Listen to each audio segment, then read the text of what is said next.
চেয়ারে সিংহাসনে বসে আছেন এই ব্যক্তির নাম উবাইদুল্লাহ ইবনে জিয়াদ। এই উবাইদুল্লাহ ইবনে জিয়াদ ছিলেন জিয়াদের সন্তান। জিয়াদ ছিল জারজ। তার জন্মের মধ্যে ভেজাল ছিল, তার রক্তের মধ্যে ভেজাল। এই ভেজাল রক্তের মধ্যে আল্লাহ দুনিয়াতে একটা সন্তান দিলেন, তার নাম উবাইদুল্লাহ। চেয়ারের মধ্যে বসে হুসেন রাদিয়াল্লাহু আনহুর পবিত্র মাথা মোবারক নিজের সামনে একটা প্লেটের মধ্যে রেখে একটা লাঠি দিয়ে আওলাদে রসুলের পবিত্র জবান, ঠোঁট মোবারক এবং নাকের মধ্যে, চোখের মধ্যে আঘাত করতেছিল আর বলতেছিল, হুসাইন বুঝলি ইয়াজিদের সাথে দুশ্মনী করার ফল কি হয়? মাজলিসের মধ্যে হাজার হাজার মুসলমান, কেউ সেই দিন প্রতিবাদ করতে পারে নাই। নবীর একজন সাহাবী যায়েদ ইবনে আরকাম রাদিয়াল্লাহু আনহু, যিনি যৌবনকালে মদিনার মধ্যে রসুলের দরবারে তিনি কাটিয়েছিলেন, উনি যখন যুবক তখন ইমাম হাসান হুসাইন কেবলমাত্র বালক, শিশু। আল্লাহর নবীর সঙ্গে খেলাধুলা করে, নবীর সঙ্গে খেলাধুলা করে। হযরত যায়েদ ইবনে আরকাম যখন বৃদ্ধ, তখন ইমাম হুসাইন শহীদ হয়ে গেলেন। লাঠির উপরে ভর দিয়ে নবীর বৃদ্ধ সাহাবী আওলাদে রসুলকে এক নজর দেখার জন্য আসছে। যখন লাঠি দিয়ে উবাইদুল্লাহ পবিত্র মুখ মুবারকের মধ্যে, ঠোঁটের মধ্যে আঘাত করতেছিল, নবী সাহাবী বরদাস্ত করতে পারেন নাই, চোখের পানি ছেড়ে দিয়ে কেঁদে দিয়ে বললেন, এই মারজানার ছেলে, তোর লাঠি ওই মুখ থেকে সরা। আমি রাসূলুল্লাহ সাহাবী যায়েদ ইবনে আরকাম বলতেছি, তুই যেই মুখের মধ্যে লাঠি দিয়ে আঘাত করো, আমি যায়েদ ইবনে আরকাম কত শতবার দেখেছি ওই মুখের মধ্যে রহমাতুল লিল আলামিন চুমা লাগাইতো। এই মারজানার ছেলে, তোর লাঠি সরা। আমি রাসূলুল্লাহ সাহাবী, আমি দেখেছি রহমাতুল লিল আলামিন মুখের মধ্যে চুমা লাগাইতো।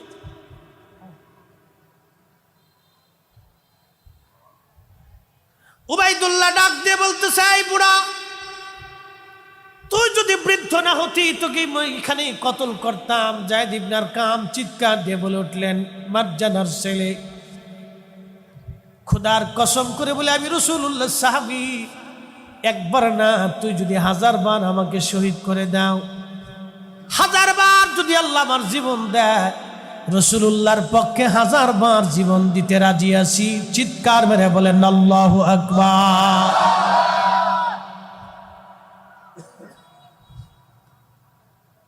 সেই দিন উবাইদুল্লাহ ঘোষণা দিল, হুসাইনের মাথা সারা কুফা নগর ভরে অলিগলি দিয়ে 3 দিন পর্যন্ত ঘোরাও।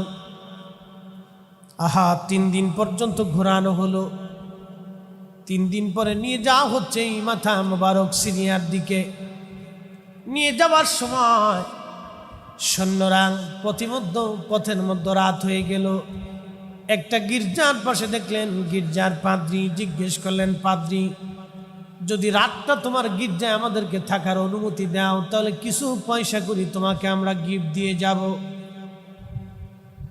পাদ্রী ডেকে বললেন, তোমরা কারা? বলে, আমরা মুসলমান, সিরিয়ানিয়া দিদি সৈন্য। তোমাদের বর্ষানা গায়ে ঝুলিয়ে রেখেছ ওই সুন্দর নুরানি চেহারার মাথা কার? এত সুন্দর মানুষ আমি জীবনেও কোনোদিন আগে দেখি নাই। একবার জোরে বলা যাবে কি মারহাবা?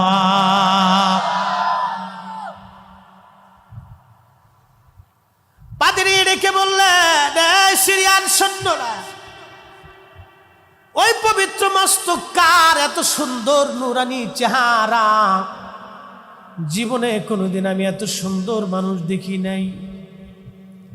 ওরা বলল, এরা আমাদের নবীর দৌহিত্র হুসাইনের মস্তক কেটে নিয়ে আসছি।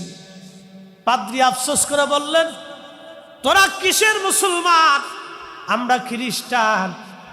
ঈসা আলাইহিস সালামের যদি ব্যবহার কিতো, জুতার ধুলাও যদি পাইতাম, আমার সম্মানের সাথে রাখতাম। আর তোরা নবীর আওলাদের গলায় কেটে দিয়ে মাথা ঝুলিয়ে বর্ষার আগে বিদায়া তোরা চলে যাচ্ছিস। তোরা কি করে মুসলমান হতে পারিস? রে সিরিয়ান সৈন্যরা, একটু মাথা মোবারক দিবি, আজকে একটা রাতের জন্য খেদমত করতে চাই। একবার জোরে বলা যাবে কি আল্লাহু আকবার? ইমাম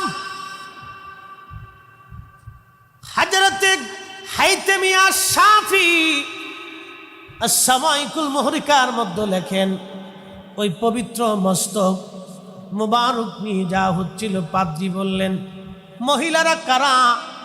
বলে আমার নবীর বংশের মহিলা। বলে একটা রজনী নবী বংশের আওলাদদেরকে খেদমত করার সুযোগ দিবি রে, তারা ক্লান্ত শ্রান্ত। বিনিময় আমার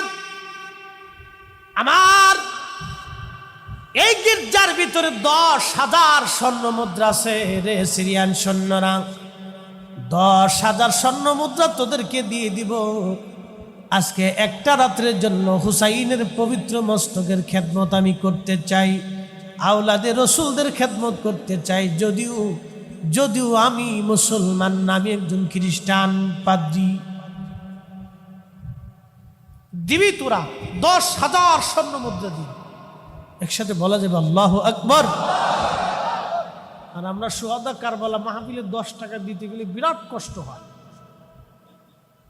আরে খ্রিস্টান 10,000 স্বর্ণ মুদ্রা দিচ্ছে, তোকে 10,000 দিয়ে দিবি। তখনকার দিনে 10,000 স্বর্ণ মুদ্রা বর্তমানে 10,000 কোটি টাকার সমান হবে। সব দিয়ে দিব, আমার গির্জার মধ্যে যা জমিয়েছি সব দিয়ে দিব তোদেরকে। শুধু একটা রাত্রের জন্য পবিত্র মাথা মোবারক আমাকে দিবি, আমি সারাটা রাত খেদমত করতে চাই। একসাথে বলবেন আল্লাহু আকবার। এই প্রেম দলিল দিয়ে হয় না, ভালোবাসা দলিল দিয়ে হয় না। কথা কোন ঠিক কিনা? তাকাবীর যারা ছিলেন তারা বসে থাকতে পারেন না, ঠিক কিনা? ইমাম মালিক ইবনে আনাস রাদিয়াল্লাহু আনহু, যিনি মালিকি মাযহাবের ইমাম, পৃথিবীর 4 আলেমের এক আলেম, পৃথিবীর 4 আলেমের এক আলেম। ওনার এক পাল্লে একটা জুতা এক পাল্লায় দিলে পৃথিবীর সব মুহাদ্দিসদের এক পাল্লায় দিলে ওনার জুতার ওজনের সমান হবে না। এত বড় আলেম ছিলেন, শুধু আলেম না, আশিকে রাসূল। 80 বছর ধরে মদিনার হাউদের মধ্যে জুতা পরেন না। সুবহানাল্লাহ, আসতে হয়ে গেল না? অনেক ভাইরা কয় তোমরা ইয়া নবী সালাম আলাইকুম বলে দাঁড়াও, এই বেদাতি কাজ কই পাইছো? ওনার চোখে বেদাতি, কেন উনি তো ওই বেদাতের চশমা চোখে লাগাইছে। এই কথা বলেন না কেন? ও বেটা তো বেদাতের চশমা চোখে লাগিয়েছে, ওর জন্য দুনিয়া যেদিকে তাকায় খালি বেদাত চোখে দেখে।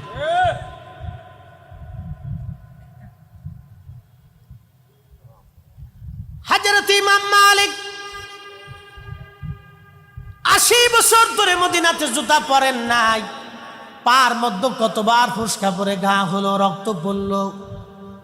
মদিনার হাউদের মধ্যে কোনোদিন পেশাব পায়খানা করেন নাই, এমনকি থুতু পর্যন্ত ইমাম মালিক রহিমাহুল্লাহ ফেলেন নাই। জিজ্ঞেস করা হলো, ইমাম মালিক, দুনিয়ার কত আলেম এই মদিনার মধ্যে জুতা পরল? দুনিয়ার কত আলেম এই মদিনার মধ্যে পায়খানা পেশাব করলো, জুতা স্যান্ডেল পরলো, থুতু নিক্ষেপ করলো? কোন দলিল আপনি মদিনায় জুতা পরেন না, পায়খানা পেশাব করেন না, থুতু ফেলেন না? দলিল বলবেন কি? আহারে পৃথিবীর 4 আলেমের এক আলেম চেয়ারে সিংহাসনে